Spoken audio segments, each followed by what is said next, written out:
संविधान परिषद के माननीय अध्यक्ष, बीआरएसपी के संस्थापक अध्यक्ष, इंटेलेक्चुअल, कई किताबों के, खासतौर से कानून की किताबों के ऑथर, भारत में संविधान पर एक अथॉरिटी,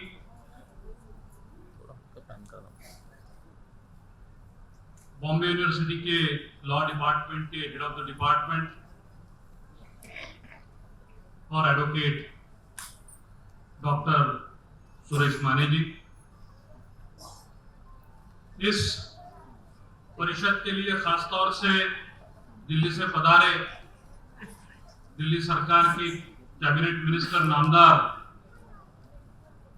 राजेंद्र पाल गौतम जी,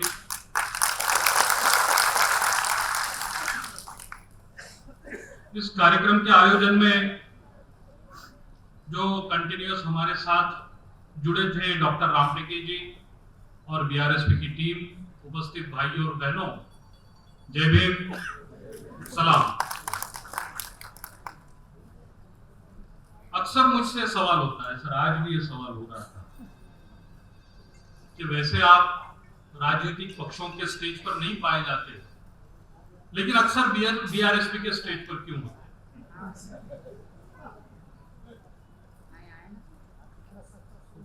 तो उसका जवाब बहुत आसान है, क्योंकि बीआरएसपी मेरी नजर में कभी एक राजनीतिक पक्ष रहा ही नहीं। वो एक वैचारिक आंदोलन है। मैं हमेशा कहता हूं कि मैं डॉक्टर बाबा साहब आंबेडकर के विचारों को मानने वाला हूं। मेरी नजर में विचार ये अमर है, व्यक्ति रहेगा, खत्म हो जाएगा, लेकिन आप विचारों को खत्म नहीं कर सकते। और डॉक्टर सुरेश माने जी के नेतृत्व में जो बीआरएसपी काम कर रहा है, वो डॉक्टर बाबा साहब आंबेडकर के विचारों को न सिर्फ आंबेडकर वादियों तक के, बल्कि जो उन विचारों से वंचित है उनके घर घर तक पहुंचाने की कोशिश कर रहा है। जिसका एक नमूना अभी हमने देखा कि कई सालों से मुसलमानों के लिए रिजर्वेशन की डिमांड हो रही थी, लेकिन बीआरएसपी ये अकेला ऐसा पक्ष है जिसने ऑफिशियली मुसलमानों की एक कॉन्फ्रेंस रखी, दूसरे किसी पक्ष ने नहीं। तो इसलिए सर मुझे इस स्टेज पर आने से कभी कोई हिचक नहीं होती। आज का टॉपिक जो है उसका इंपॉर्टेंस, उसकी गहराई अगर आपको समझना है तो एक सिंबॉलिज्म मैं आपको बताता हूं कि आज जो तीन लोग खास तौर से इस पर बोलने वाले हैं, डॉक्टर सुरेश माने जी, राजेंद्र पाल गौतम जी और मैं, हम तीनों बेसिकली वकील हैं।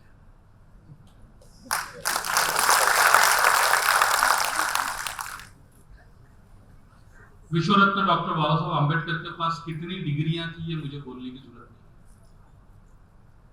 वो किस किस प्रोफेशन में जा सकते थे ये आप सभी को मालूम, लेकिन उन्होंने अपने लिए कौन सा प्रोफेशन चुना?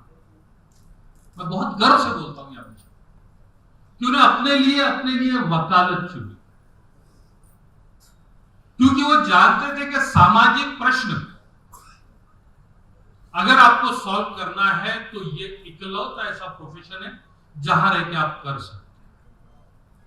ये बात अलग है कि जब से हमको रिजर्वेशन के फायदे मिलने लगे, हमने अपने बच्चों को प्लम जॉब्स के चक्कर में कुछ ऐसे कोर्सेस में डाले कि हमारे जो सबसे अच्छे ब्रेन से सबसे अच्छे बच्चे हैं वो लॉ के एजुकेशन में नहीं आए, और आज हम शिकायत करते रह गए कि हम में से अच्छे वकील नहीं है, हम में से जजेस नहीं है। इस पर हम कई बार पहले भी बात कर चुके हैं और भी करते रहेंगे, लेकिन मैं अपॉर्चुनिटी लेना चाहूंगा कि प्रॉब्लम्स को अगर सॉल्व करना है तो आज कसम खाइए कि हमारे शहर का जो सबसे ब्राइट बच्चा होगा, जो डॉक्टर बाबा साहब आंबेडकर के विचारों पर चलने वाला है, उसने लॉ में एडमिशन लेना चाहिए, अच्छा वकील बनना। आज का टॉपिक पिछड़े वर्ग समुदाय के लिए संविधान द्वारा राजनीतिक आरक्षण व्यवस्था, ये सफल अथवा असफल है।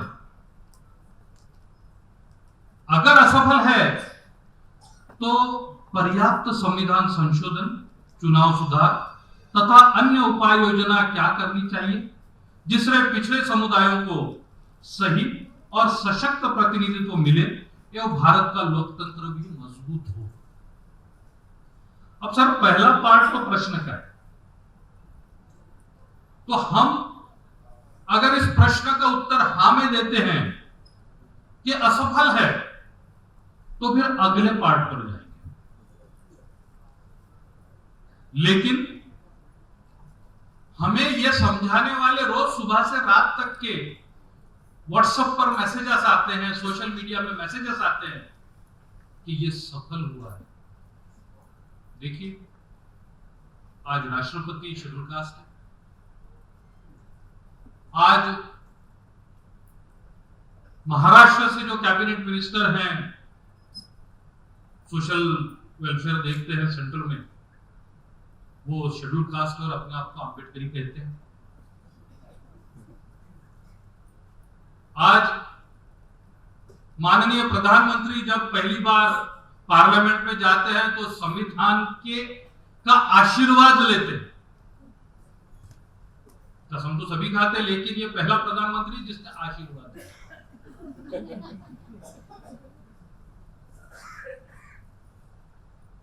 ये बार बार कहते हैं कि हम डॉक्टर बाबा साहब आंबेडकर की याद में ये बिल्डिंग बनाएंगे, ये घर खरीदेंगे। विचारों की बात नहीं। तो अगर उनकी नजर में ये सफल है और अगर हम रास्ते पर उतरे, आम आदमी में जाएं और ये देखें कि पिछले 8 साल में जो कॉन्स्टिट्यूशनल प्रोविजन होना चाहिए था हमारे फंड्स के लिए, इस चीज के लिए, वो कितना हुआ है, हमारे एजुकेशन पे कितना खर्च हुआ है, हमारे बच्चों को हायर एजुकेशन के लिए भेजने में कितना खर्च हुआ है, एट्रोसिटीज की केसेस कितनी कम हुई है, कितना फास्ट उन पे एक्शन हुआ है, समाज की उन्नति के लिए कौन से नई पॉलिसीज आई है, कौन से नए कानून बने।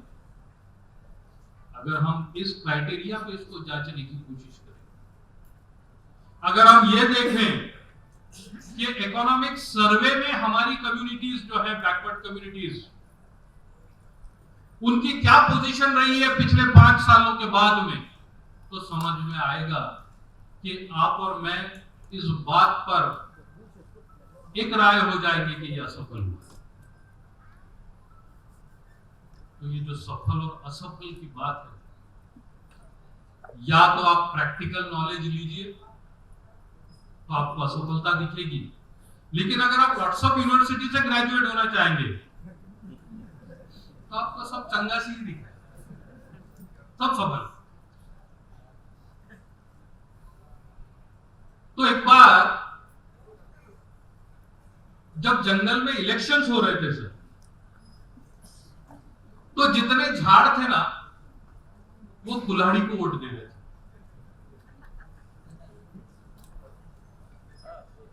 क्यों?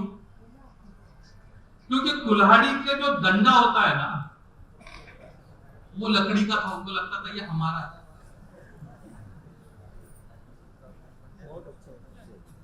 तो हम में से जो चुने गए हैं आमदार, खासदार, जो मंत्री बने हैं, वो सबने पीछे डॉक्टर बाबा साहब आंबेडकर की फोटो लगा के रखी है और उस फोटो के तरफ उन्होंने पीठ करके बैठे हैं। आप समझिए, वो फोटो आपको बताने के लिए है, उन्होंने पीठ कर ली क्योंकि उनसे आंखें नहीं मिला सकते, बिल्कुल नहीं मिला सकते। क्योंकि डॉक्टर बाबा साहब आंबेडकर ने पहले ही कहा था, मुझे किसने धोखा दिया, तो वो आंखें नहीं मिला सकते। लेकिन हम इन कुल्हाड़ी के डंडों की वजह से कुल्हाड़ी को वोट दिए जा रहे हैं, और उसका नतीजा ये है कि हमारे पास में आरक्षण का इतना बड़ा हथियार होने के बावजूद हम जहां खड़े थे वहां से भी पीछे जाते जा रहे हैं। आप याद कीजिए, आज से 10 या 15 साल पहले महाराष्ट्र में ही आंबेडकरी एमएलए कितने होते थे, आंबेडकरी एमपी कितने ज्यादा होते थे, और आज क्या हुआ? उसी कोटे से लोग चुन के जा रहे हैं। जो अपने आप को शेड्यूल कास्ट कहते हैं, लेकिन क्या वो आम्बेडकरी है? अगर वो आम्बेडकरी नहीं है और आम्बेडकर विचारों को मानने वाले नहीं है, तो फिर वो काउंटर प्रोडक्ट है, वो काउंटर थ्योरीज लेके चल रहे हैं। जिन थ्योरीज को डॉक्टर बाबा साहब आम्बेडकर ने नकार दिया था, उनको लेके चल रहे हैं। और ये बेसिकली ये सारी स्कीम की असफलता का कारण है।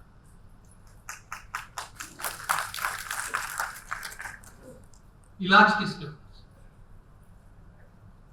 इलाज आपके और मेरे पास, क्योंकि 5 साल में एक बार हमको मौका मिलता है सारी बीमारियों का इलाज करने का।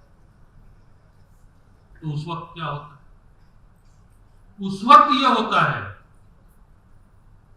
कि हमारा ईगो,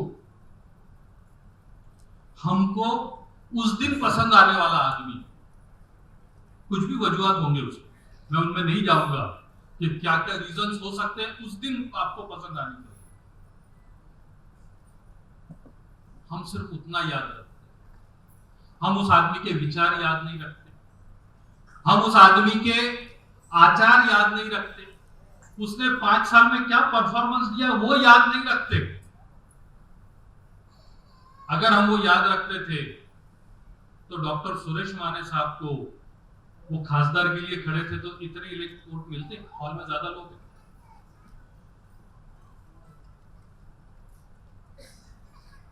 उस दिन हम अलग अलग टुकड़ों में बढ़ जाते।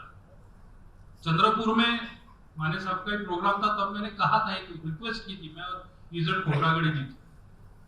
देखिए, मैं मुसलमान, मैंने इस्लामिक हिस्ट्री बहुत अच्छे से पढ़ी और मुसलमानों का दुनिया में वर्तमान भी देखा। कितने मुल्क मुसलमान? आज इस देश में तकरीबन 14 से 17% तक के हम जाते हैं, लेकिन क्या हम हमारे परसेंटेज के हिसाब से या दुनिया में जो ताकत है उसके हिसाब से पावर पा सक रहे हैं? तो उसका सीधा आंसर है नो।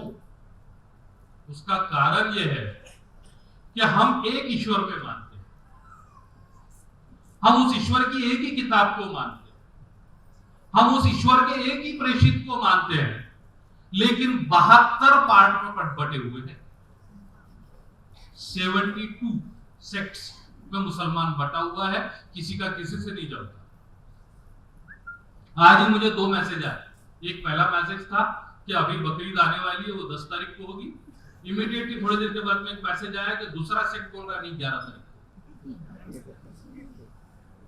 तो जब यहां से शुरुआत है तो आगे नहीं जा सकते, लेकिन 72 सेक्ट होने के लिए 1400 साल लगे। आप डॉक्टर बाबा साहब आम्बेडकर को मानने वाले, आप डॉक्टर बाबा साहब आम्बेडकर ने दी हुई एक ही किताब संविधान को मानने वाले लोग हैं, और इसको अभी मुश्किल से 72 साल 70 साल, और 70 साल में आपने अपने आप में कितने सेक्ट्स पैदा कर लिए? किस लिए? डॉक्टर बाबा साहब के विचारों के लिए नहीं, वो तो दीवार पे हमने टांग दिया, सिर्फ अपनी कुर्सी के लिए। सामाजिक न्याय मंत्रालय में दिल्ली में बैठने के बाद अगर एट्रोसिटीज एक्ट वाटर डाउन होता है तो सर जिम्मेदार कौन है? लेकिन वो जब आते हैं नागपुर तो मैं उनका भी स्वागत करते हुए देखता हूँ, नीले गमछे होते हैं, मुझे बहुत अजीब लगता है। कल एक स्टेटमेंट मैंने पढ़ा कि महाविकास आघाड़ी चली गई तो क्या वहां हमें कभी इज्जत नहीं मिली। एक अम्बेडकरी कहलाने वाले नेता का स्टेटमेंट। नागपुर की एक लेडी नेता है हमारी अम्बेडकरी, वो पूरा समय मनुवादियों के साथ नजर आती है, फिर भी हम स्वागत करते हैं। महानगर पालिका के इलेक्शंस में भी वही करेंगे हम। तो अब इसकी जिम्मेदारी आप आमदार खासदारों को देंगे या अपने आप को देंगे? तो आज ये वक्त है, कोई बात नहीं, जो हो गया हो गया। असफलता को सफलता बनाने में कोई बहुत देर नहीं लगने वाली। इम्पॉसिबल को पॉसिबल बनाने के लिए सिर्फ आय तो निकालना है और एम निकालना, उतना आपने निकाल दिया और सोच समझ के सबको अपनी अपनी जगह बताई और सही कैंडिडेट चुना, तो यह असफलता बहुत जल्दी सफलता बन जाती। वरना क्या हो कि एक मार्केट में सर एक पक्षी बेचने वाला बैठा था जो तीतर बेच रहा था। तीतर होता है ना, तो एक खरीदार आया, उसने देखा कि बड़ा अजीब नजारा है, एक पिंजरे में बहुत सारे तीतर भरे हुए और एक में एक ही। तो उसने पूछा भाई ये तीतर कितने के? तो बोले पर पीस 100 रुपए का, जो बड़े बहुत सारे तीतर। और ये दूसरा तो बोले ये 10,000 रुपए का है। खरीदने वाला चकरा गया कि क्या बात है, ये इतनी कीमत में एक 100 रुपए का और एक 10,000 का, क्या बात है? तो बोले बताने की भी मैं फीस लूंगा। बोले ठीक है मैं आपको फीस दे दूंगा। तो बोले ऐसा है कि ये तीतर मेरा ट्रेन किया, मैं जब भी शिकार पे जाता हूं इसको पहले छोड़ता हूं और ये अलग अलग तरह की आवाजें निकालता है, ये धोखे में है, वो धोखे में है, इस तरह का आंदोलन करना है और सारे तीतरों को जमा कर लेता है दूसरे। वो तीतर भी इसको अपने वाला समझ के जमा होते और मुझे पकड़ने में आसानी होती है।